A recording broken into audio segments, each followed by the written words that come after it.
Ang line ay isang simbolo ng direksyon.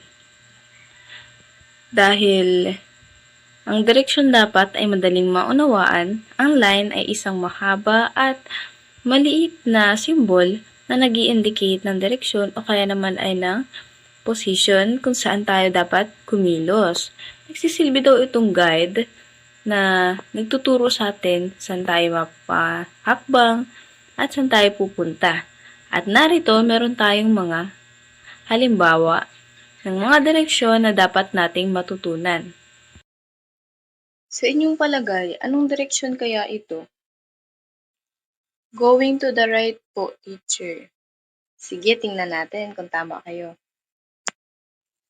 Tama. Ito naman kaya. Ano kaya sa tingin niyo kung ano ito? Yan po ay going to the left.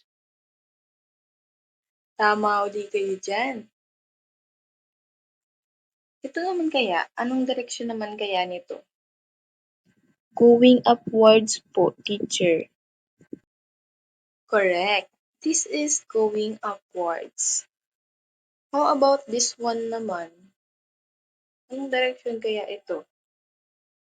Going downwards po, teacher. Mahusay. Tama uli kayo dyan. Ito naman kaya, anong direction naman kaya ito? Teacher, yan po ay forward and backward po ata yan. Tama kayo. It is moving forward and backward. At ito naman ang diagonally to the right. Familiar ba kayo dito?